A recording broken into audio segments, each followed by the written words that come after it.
financial problems, elder law, tax problems, business matters, divorce, personal injury, bankruptcy, your life, your reality. Life is complicated. There is the law and there is reality. Welcome to Law and Reality, sponsored by Thav Gross. Now here's your host, Ken Gross. Welcome to Law and Reality. Jenny Wingle, nice to have you with us this week. Good morning, and Ken. Happy New Year. Happy New Year to you. It's the second week of the year, but Happy New Year is still appropriate. Yep, 2016 is going to be a good year. Brian Small, good morning. Good morning, Ken. It's David wonderful to be here. Einstandig. It's always a pleasure to see you in 16. Topic of the year. I thought we would do something a little bit different from the standpoint of addressing issues, and it's a new year. It's 2016. The economy's moving along, who knows how, but I think instead of dealing with financial issues today, this morning, we're going to talk about starting a new business and make this show your startup guide to address new business Is this issues. like the New Year resolution where you join the gym and you try to get a treadmill or you try to get an elliptical on January 6th or 7th, you got to wait in line, and then on February 10th, you're good? Similar to that. I don't know if the analogy works, but I always think about that at the gym. What we always say is we love the New Year's resolutioners because they all sign up, they show up for 3 or 4 weeks, and they pay their dues for the whole year. It keeps the dues for the rest of us down. You get clean towels. Yes. However, though, we're going to talk about starting a new business, and the February aspect to it is many new businesses fail, and a lot of them fail because they're not, from day one, they're not implemented in the right manner, and that's what we're going to talk about today. Well, I don't want to focus on failing. I want to focus on starting up a new business and what are the steps that you need to take. And the first question that kind of came to my mind when I wanted to prepare for the topic for today is, should you start a new business? And there was an interesting article I found actually in Geek Gap called 5 Really Good Reasons Why You Should Start. I'm sorry, you found it in Geek Gap? Geek Gap. There's a shock. Your reading includes the Geek Gap. Well, my reading is I start with Google. And when I have a topic and I want to identify it, I Google it and then I start reading articles there. And I found this one because I Googled reasons to start a business in 2016.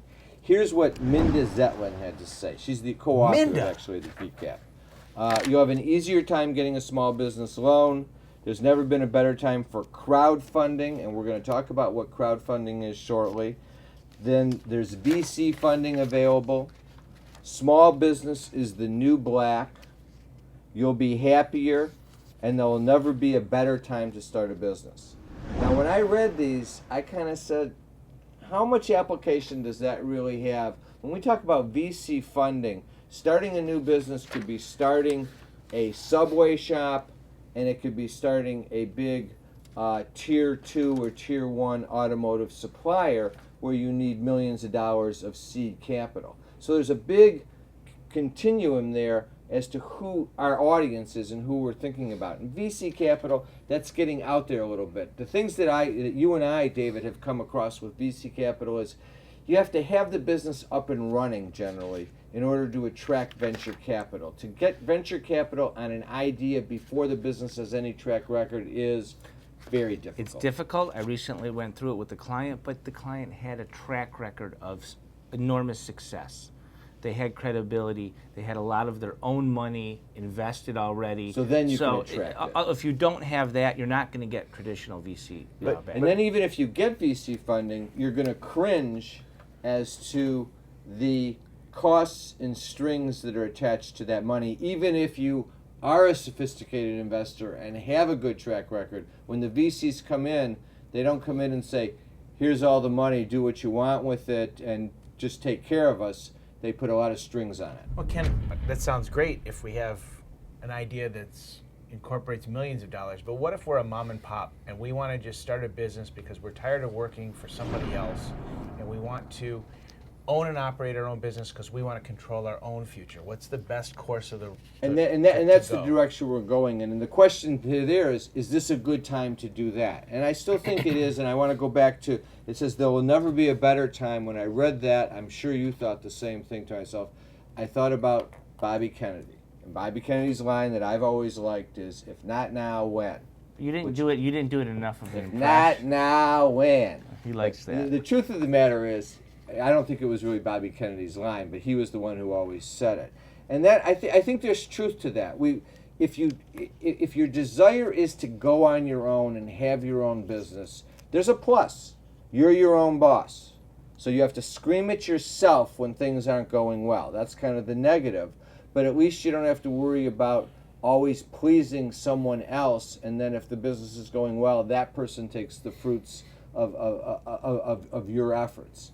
But starting a business is also a lot of responsibility. If it doesn't work out well, there's liability, there's exposure. But the bottom line is, I think 2016, if you look at what we've gone through over the last 8 years, which is a long period of time since the recession, if you really are ready to start a business, I don't think waiting I don't think it's time to wait anymore. I think it's the time to move. I will say this: if you are going to start your own business, you should do some research into what you're looking into doing, because at the end of the day, there's types of businesses that have a tendency to succeed, and there's businesses that, if they succeed, it's great, but there's a large failure rate in them. I.e., I'll give you a great example: the new restaurant. Everybody thinks they can run a restaurant. Very difficult business. Most restaurants fail within the first 6 months. And they fail at big cost because the owners end up in payroll tax problems and everything else. But I don't want to be the damper on saying no, but I'm just saying that it's a great time, but be aware of what the risks and the rewards are. Do your research. Not only do your research, I think you need to find a business that fits within your range of experience and know-how. If you know nothing about the restaurant business, going into the restaurant business is a difficult thing. If you've been in the restaurant business for 20 years... Going into the restaurant business is a difficult thing. But at least you have the background that you need to go into it. I would agree with you. It's like when I was 20, or 22, 23, I always wanted to own a bar. At 61, the last thing in the world I'd want to ever own. Yeah, but you had to worry about prohibition. On that note, I guess we'll have to take a break. And when we come back, we're going to talk about funding for a business. Is the debt piling up? Struggling to get by? It's all about preserving future income. Bankruptcy is one option. When it's right, it's the least costly, most effective way to save your home, eliminate a second mortgage, and wipe out credit card debt. But you need to address the problem now. We help people with bankruptcy. Call the experts. Worth Ave Gross. Our firm will solve your problem. 888-235-HELP. That's 888-235-HELP. If you're retired and in a financial crisis, there is a way out. It pains me when I see a retired couple exhaust their savings by paying credit card bills and for a home hopelessly underwater. Thav Gross specializes in helping retired people in financial crisis. You just can't keep paying until you're broke. You need to address the problem now. 888-235-HELP. That's 888-235-HELP. Worth Ave Gross. Our firm will solve your problem. A lifetime of hard work. If you don't have the right plan in place, you can lose your home, your savings, and more. And you didn't come this far to lose everything. Samasco Law wants you to know that laws are changing. Today, the average cost of nursing home care is $85,000 a year. With proper planning, we can help protect your life savings and get you the Medicaid nursing home benefits you deserve. How much can you afford to lose? Call Samasco Law today. Tax problems are major problems. Don't let the IRS levy your wages and seize your assets. There is a solution. Worth Ave Gross. Our firm will solve your problem. If you're behind on your taxes and owe money to the IRS, call Thav Gross. We've been solving tax problems for 32 years. We stop wage levies, resolve unfiled returns, and obtain the best possible settlements. Call Thav Gross today, 888-235-HELP. It's devastating, the effects of debt and foreclosure on you and your family. There is a solution. Worth Ave Gross, our firm will solve your problem. Some fear the word bankruptcy, but in reality, it's a strategy to save your home and to eliminate debt. If you're in financial trouble, timing is critical. You need to take action now. We've been saving homes and eliminating debt for over 33 years. Call Fav Gross 888-235-HELP. So we're back. Let's now talk about financing the business. How do you raise capital? And What's new and different in 16 that wasn't around 3, 4, 5 years ago is what I'm interested in. Crowdfunding. You guys know what crowdfunding is? Who funding?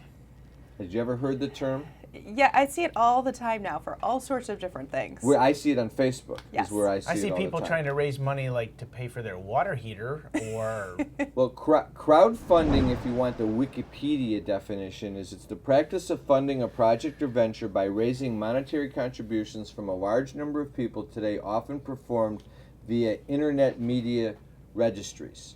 Now, I give you an example of one where I saw it very successfully done. You didn't raise millions of dollars, but in crowdfunding, David and I were talking about this, can be done on a small business and also a medium and a larger size business where they actually raise over millions and plus dollars for a venture.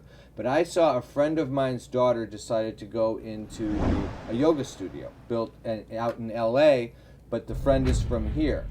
She did a Facebook campaign using one of the crowdfunding sites to raise $75,000 that she needed as additional capital to what she was putting in to build the studio. And it worked. She raised the money. Now, the people putting the money in this particular case were donating. They weren't getting an equity interest. Like if you donated a certain amount of money, you got free yoga passes to the studio, which didn't do me a lot of good here in Detroit. next time you're in LA. But it worked. Now, what was the message and why it worked for her? She worked it. She was posting, 2 more days, 3 more days. I really appreciate all those people that have supported me and everything else. So you see them actually work, and it's a kind of a remarkable, high-tech, modern-day way of raising money that I've decided we're going to do a complete show on crowdfunding because I think it's something that is relevant for people. Because what's the most difficult thing starting a business? It's always getting the money to start the business. Having enough proper working capital to have a chance. Now, just to give you a little bit on the legal side of this, the law President Obama signed the Jobs Act in April of 2012, and that created the basis to allow crowdfunding to occur because you have securities law issues when it comes to issuing securities and equity interests in a company. Now, if you're just giving the money to the person, it doesn't trigger the SEC. But if you're taking back a shareholder interest, some equity, a percentage of profits, that does trigger securities laws. It wasn't until October of this year that the SEC finally issued, I think, final regs allowing and setting forth the guidelines on crowdfunding. And now it's going to be accepted practice, and we're going to see a lot of it as time goes on. Now, just to give you some of the name of the sites, and we're going to put them up on the screen. The ones you see the most are Kickstarter, Indiegogo, Rocket Hub, and GoFundMe. Those are the ones that I see on Facebook a lot, where people are trying to raise funds. I think it's pretty interesting. Other ways of raising money: you go to the bank and you borrow it. You raise it out of your own capital. You borrow it from family.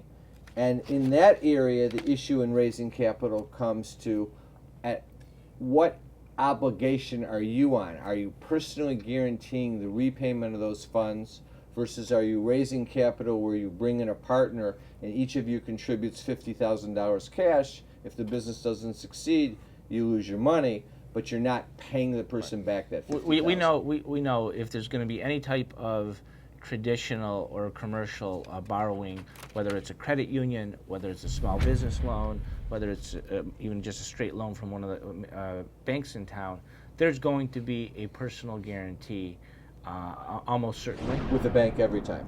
Yeah, and there's likely going to be requests for personal guarantees from spouses as well.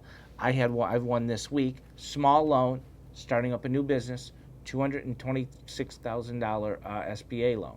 SBA always wants both guarantees. and a second mortgage on the house. And life insurance. Yeah, that's it. SBA loans are good loans, and they're available. And you go to your local bank that has, and they're the ones that provide the funding. But they do tie you up from the standpoint of collateral. We're going to come back a little bit in a minute on lending. I just found another good article from Trend Business Ideas on best new ideas for 2016. I just want to throw them out there because I thought they were somewhat interesting. Number one was a food truck. Huge. And it says it's a Huge big businesses. market and it's an easy low. It's a $2.7 billion industry. Number two, freelancing. Have you been to parties lately where they've had food trucks on the way out for food? Yeah, it's a clever idea. It's a huge business, and it's fun, and it is very profitable. And relatively easy to get into. Unless all you do is you don't get a know route. how to cook. Yeah, yeah, because you're cooking it right. You drive up and you open up the truck, and there you are cooking the eggs and the burgers. To a certain extent, yes. Corn dogs. I think of it as a kind of a carnival kind of a thing. Chipotle put their truck on hold this week. Number three, well, hopefully their problems in 2016 will resolve themselves. 3 kid-friendly apps, mobile consulting, software training, and testing businesses. That would be testing apps because everyone comes up with apps and then you start marketing them and they don't work. The list says a lot about how the world's changed. This isn't starting up a cleaners, a Subway shop, a restaurant, the conventional old school things. These are looking at the modern day trends and where things are going. I think the most important thing, and we started alluding to it before, and as we come up to the break, is you have to make sure the business fits within your personality. If the business you're going into requires sales as the key component of the business, unless you are a salesperson and you like engaging in the public and selling, that business isn't right for you. If you're the introvert that likes to be fixing things and correcting things and making changes, then you want a business that has you doing repair work. You don't want to be out there. You don't want to go into something that says it's what I want to be, but what I'm not. Unless you want you a can, business that matches your personality. Unless your ego will let you hire the right person to get the job done, because you can't be everything. And then you can sit back in the background behind it. All right, we come back from the break. We'll hit the nuts and bolts. What entity do you form? How do you set up the business? It's devastating. The effects of debt and foreclosure on you and your family. There is a solution. Worth Ave Gross, our firm will solve your problem. Some fear the word bankruptcy, but in reality, it's a strategy to save your home and to eliminate debt. If you're in financial trouble, timing is critical. You need to take action now. We've been saving homes and eliminating debt for over 33 years. Call Fav Gross 888-235-HELP. Tax problems are major problems. Don't let the IRS levy your wages and seize your assets. There is a solution. Worth Ave Gross, our firm will solve your problem. If you're behind on your taxes and owe money to the IRS, call Fav Gross. We've been solving tax problems for 32 years. We stop wage levies, resolve unfiled returns, and obtain the best possible settlements. Call Fav Gross today, 888-235-HELP. A lifetime of hard work. If you're approaching retirement and don't have the right plan in place, you can lose your home, your investments, and your savings. And you didn't come this far to lose everything. Putting a solid strategy in place with Samasco Law legally protects your assets as well as your wishes. Since a will doesn't cover you medically or financially, Samasco Law goes beyond ordinary asset management protection to safeguard everything you have. How much can you afford to lose? Call Samasco Law today. Is the debt piling up? Struggling to get by? It's all about preserving future income. Bankruptcy is one option. When it's right, it's the least costly, most effective way to save your home, eliminate a second mortgage, and wipe out credit card debt. But you need to address the problem now. We help people with bankruptcy. Call the experts. Worth Ave Gross, our firm will solve your problem. 888-235-HELP. That's 888-235-HELP. A lifetime of hard work. If you don't have the right plan in place, you can lose your home, your savings, and more. And you didn't come this far to lose everything. Samasco Law wants you to know that laws are changing. Today, the average cost of nursing home care is $85,000 a year. With proper planning, we can help protect your life savings and get you the Medicaid and nursing home benefits you deserve. How much can you afford to lose? Call Samasco Law today. If you're retired and in a financial crisis, there is a way out. It pains me when I see a retired couple exhaust their savings by paying credit card bills and for a home hopelessly underwater. Thav Gross specializes in helping retired people in financial crisis. You just can't keep paying until you're broke. You need to address the problem now. 888-235-HELP. That's 888-235-HELP. We're Thav Gross. Our firm will solve your problem. Welcome back. All right, let's do some announcements. We've got a seminar coming up January 27th, 2016, 7 to 8:30 p.m. My crew is trying to make me laugh through the announcements, but it's not going to work. 7 to 8:30 p.m. It's called 2016, the year I become debt-free, at our offices in Bingham Farms. We cover all the issues that we go through time and time again on the show and in previous seminars, in the way in which to minimize or eliminate debt with the goal of preserving future income for you and your family. Seminar is free. People that attend get a free copy of my book, Dump Your Debt. Sign up for it at thavgross.com or lawandreality.com, or you can call 888-235-HELP. When you sign up, we mail you tickets to the seminar. Seminars are well attended. They max out usually around 65 people, so you should get your invitation in quickly and reserve your spot. Particularly the end of January and February seminars fill up very fast because people get the right message when they come across the new year that says it's time to make changes in my life. And one of the smart changes to make is to eliminate debt and start planning for your future and retirement. Our Flint office is up and running. Welcome our Fox 66 viewers as well. The show is now airing in Flint. We have a new website for Thav Gross, so please take a look at that. Also, our radio show is Tuesdays, noon to 1 p.m., Law and Reality Live with Cliff Russell on WCHB 1200 AM 99.9 FM. And on Saturday mornings, we have Law and Reality, Dealing with Reality on WDFN 1130 AM from 9 to 10 AM. I want to thank our sponsors, Thav Gross and Samasco Law. All right, so let's go back to forming the business. One of the first questions you always raise is, what entity should I use? And what entity starts with a first question. How do I limit my liability when it comes to obligations of the business if the business isn't successful? Well, that's the starting point is you don't need to form an entity to start a business. We always hear mom and pop. I want to start a mom and pop. And there's many mom and pops out there. They call them sole proprietors. They're not corporations. They're not partnerships. They're not limited liability companies. But when they operate that way, and you can, what happens? You have unlimited liability.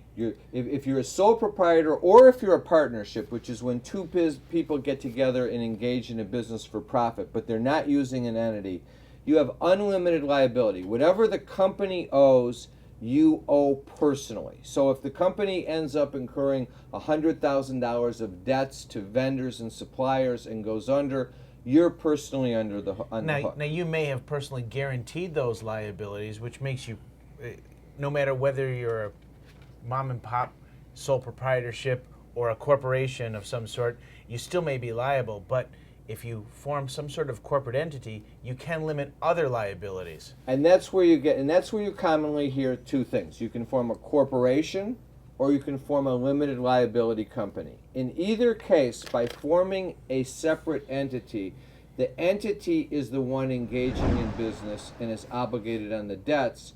You then, as the owner, are only obligated on debts that you personally guarantee, or certain tax obligations that you can become personally liable for if the corporation doesn't pay. And primarily, to make that simple and not get involved in it today, payroll tax liabilities will end up falling on you if you don't pay, as well as in the state of Michigan, sales tax liability will come back at you. And the one caveat, go ahead. The one caveat I want to say though is, when we get on that, and I'll let you complete, is What you are always going to be responsible for, and what the entity is not going to protect you for, is your own negligence and tortious conduct. Absolutely. If you commit a tort, you're always liable for your own torts. So when it comes to entities, you have a corporation, and then you have two subcategories of corporations we hear. We have a C Corp, or we have a Subchapter S corporation. The difference is, this is a tax issue. The Subchapter S must be for sub shops, right? No, but that's good, Brian. I knew you were waiting to use that. It's not, Thank you. And Subway is sub shops have their own problems now, as we saw in 2015 with the owners. The media reps. But it's Sub S Corp. The profit of the company flows through from the company to your 1040 tax return. The corporation doesn't pay its own corporate tax. In a C Corp, the corporation pays its own tax. The shareholders do not receive flow-through income. There's decisions that need to be made when you form a company as to whether you want to be a C Corp or an S Corp, depending on the nature of the business and what your end game plan is from the standpoint of selling the business. If the end game plan is to sell, you usually want to be an S Corp. Now, the other entity that we talk about forming often is a limited liability company. And in that circumstance, it's the same thing. It's a flow-through entity where the income of the business flows through to the owners. It doesn't pay its own separate tax, unless you made an election, which for our purposes isn't going to happen. What's the difference between an LLC, a limited liability company, and a corp? The difference is, in a corp, the profit must be distributed according to ownership percentage, whereas in an LLC, you have a lot more flexibility in terms of how you distribute profits versus your ownership interests. Now, we've got more to talk about on forming a new business, and we're running out of time, so I want to hit one key point that people need to know. Actually, 2 points. One is, if you have more than 2 partners, you have a threesome, you absolutely need a document that covers the rights and responsibilities of the parties. In a corporation, we call it a shareholder agreement. In an LLC, we call it an operating agreement. Technically, you need an operating agreement if you have 2 or more members in an LLC anyway. But here's my point. If you have one partner and you're 50-50, then at least each side has veto power, because if you don't get along, dissolution is your remedy, which isn't always a good thing. But if you have 3 partners, 2 can gang up on 1. And that can be a big problem. And the only way to prevent those problems from occurring is to have a good, solid shareholder agreement or operating agreement that has protections built in for each of the members or each of the owners. And keep in mind, even if you have 2, if you don't want a scenario where you're going to be partners with your partner's spouse in case there's a death, you need an agreement. So you should have an agreement no matter what. Absolutely. Now, we're going to carry this topic over to the next segment of the show because we have so much more information to cover. But one of the ones that when we get to the next segment I want to talk about is, you hear about these LegalZoom.com and what's the role of a lawyer, and do you need a lawyer when it comes to forming a new business, or should you just go and do it the cheapest possible way you can get started? Next week, we're going to talk about that and other issues. See you next week.